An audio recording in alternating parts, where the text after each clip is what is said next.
Mit einfachem Packpapier kannst du fantastische Strukturen kreieren. In dem Video zeige ich dir, wie es geht.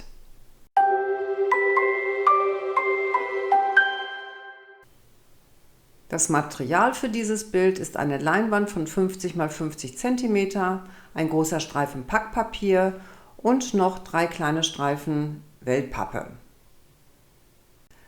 Das Packpapier sollte schon eine dickere Sorte sein. Du brauchst ein bisschen diesen Stand, damit sich auch die Strukturen gut zeigen.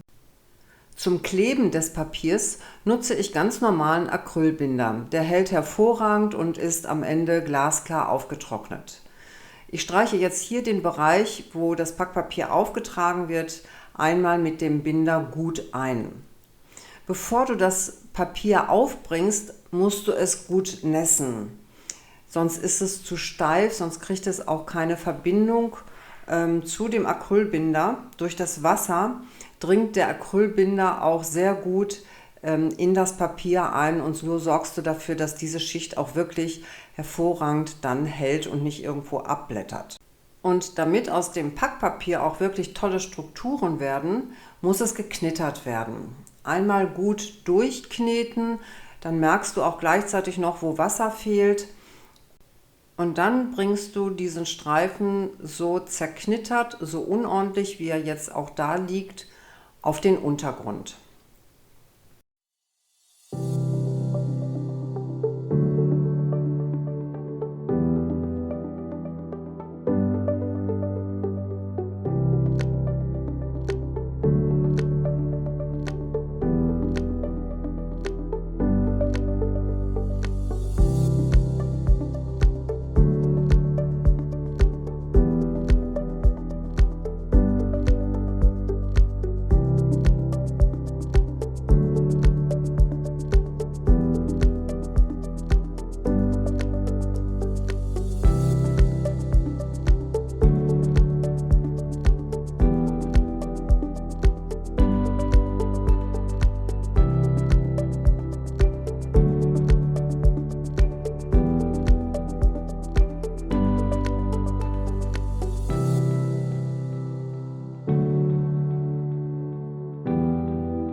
Dann wird alles noch einmal mit Acrylbinder bedeckt.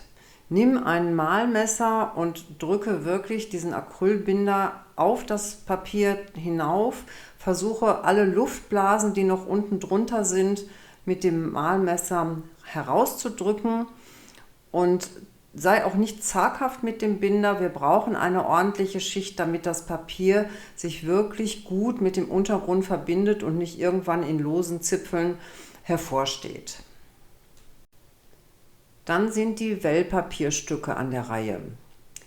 Da arbeitest du nur mit Acrylbinder, also da wird kein Wasser aufgesprüht, weil sonst kann es dir passieren, dass du die Wellen auf der Wellpappe verlierst. Das Papier verliert unter Umständen die Form.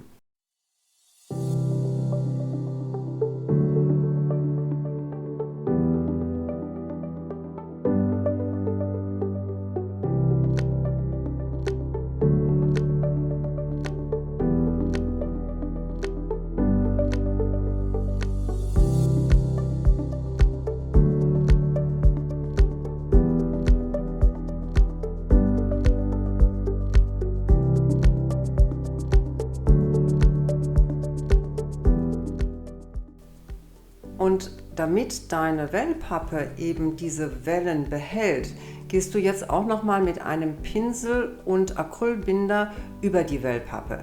Damit wird sie geschützt für die nächsten Aufträge von wässriger Farbe.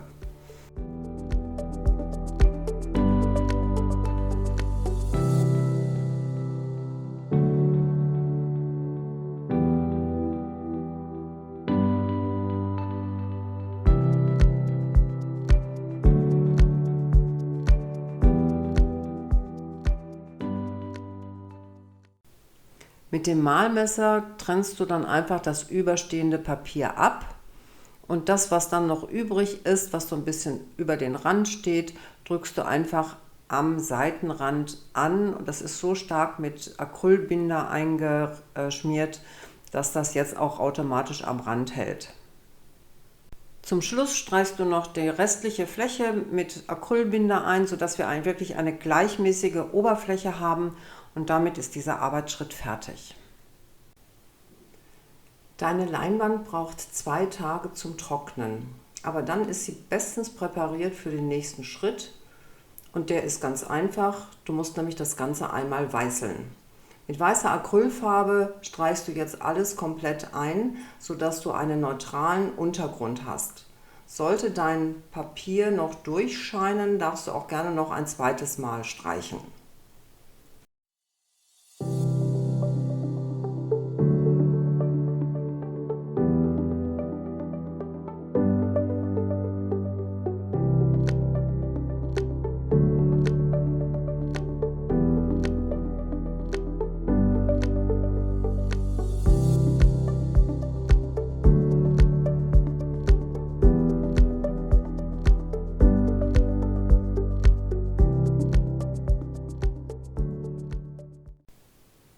Für die erste farbige Schicht brauchst du ein helles Grün, ein Blaugrün und Schwarz.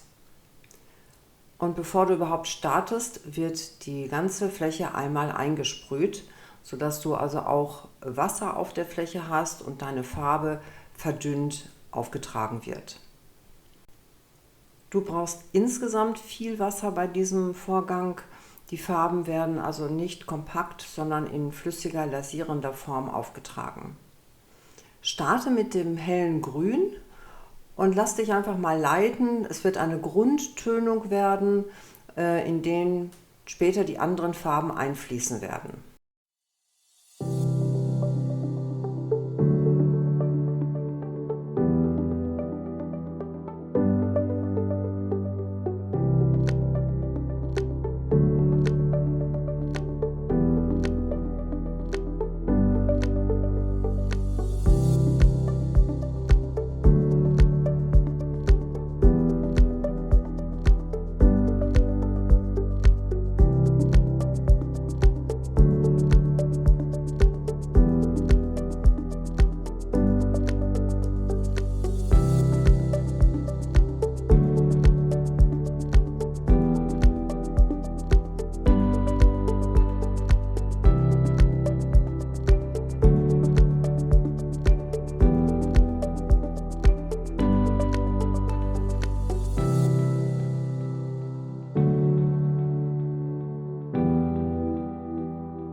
Zum Schluss solltest du das zu viel an Wasser ein bisschen wegtupfen, damit keine Seen beim Trocknen entstehen.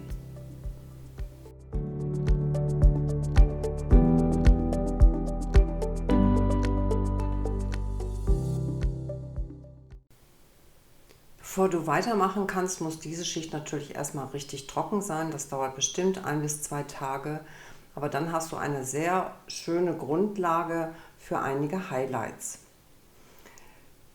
Wir nehmen jetzt ein fetziges Gelbgrün und das wird mit der Rolle aufgetragen, und diese Rolle habe ich besonders behandelt. Ich habe nämlich die Seitenteile einfach abgeschnitten, damit ich also nicht diese typischen Ränder der Rolle bekomme, sondern einen ganz weichen, ganz smoothen Auftrag. Nimm den Teller, roll die Farbe etwas aus und dann verteile erstmal komplett diese Farbe in der Rolle, also nicht zu dick. Aber ganz wichtig, dass die Rolle komplett benetzt ist, und das erreichst du am besten, indem du immer wieder in die gleiche Richtung rollst. Es ist wichtig, nicht hin und her zu gehen mit der Rolle, also zu wiegen, sondern immer mit der Rolle in die gleiche Richtung zu fahren. Nur so kannst du sicherstellen, dass wirklich die ganze Rolle dann auch mit Farbe benetzt wird. Mach einen kleinen Probeabdruck auf einer Zeitung, dass du nicht dicke Klumpen von Farbe in der Rolle hast, und dann kannst du ganz langsam starten, die Highlights, die hervortretenden Teile deines Bildes in diesem fetzigen hellgrün, gelbgrün einzufärben.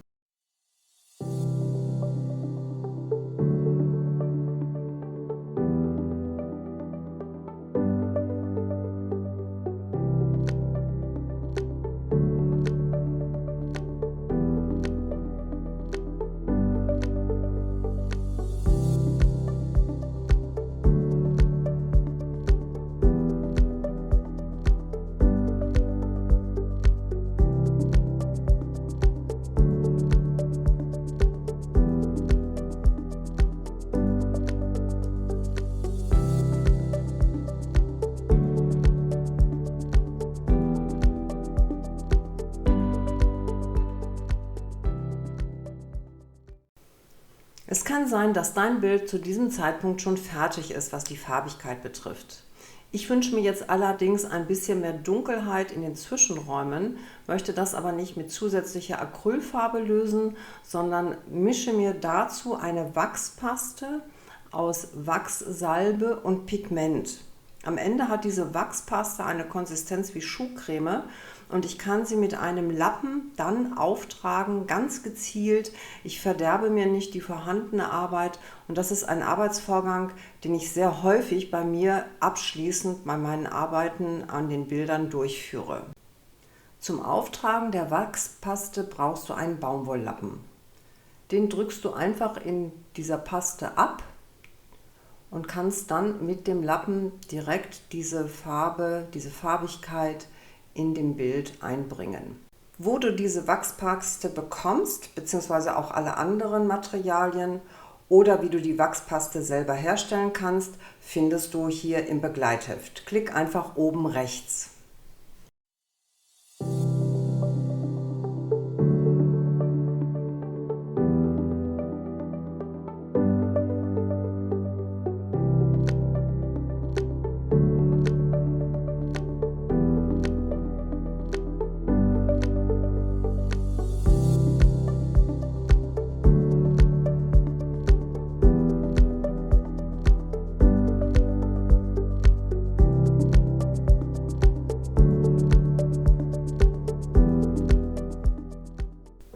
Diese Wachspaste ist nach circa 2 bis 3 Tagen durchgetrocknet. Du kannst es selber prüfen, indem du mit dem Finger über solch eine Stelle reibst und wenn der Finger nicht farbig ist, dann kannst du mit dem nächsten Arbeitsschritt beginnen. Das wäre dann das Lackieren und das empfehle ich dir auf jeden Fall, weil du damit für eine gleichmäßige, glänzende oder seidenglänzende Oberfläche sorgst. Ich nehme hier auch Seidenglanz und gebe das in ein Gefäß, mach etwas Wasser hinzu, du kannst es also ein bisschen verdünnen, dann lässt es sich besser streichen und dann lackierst du einfach deine Fläche komplett durch. Viel Freude an deinem Bild!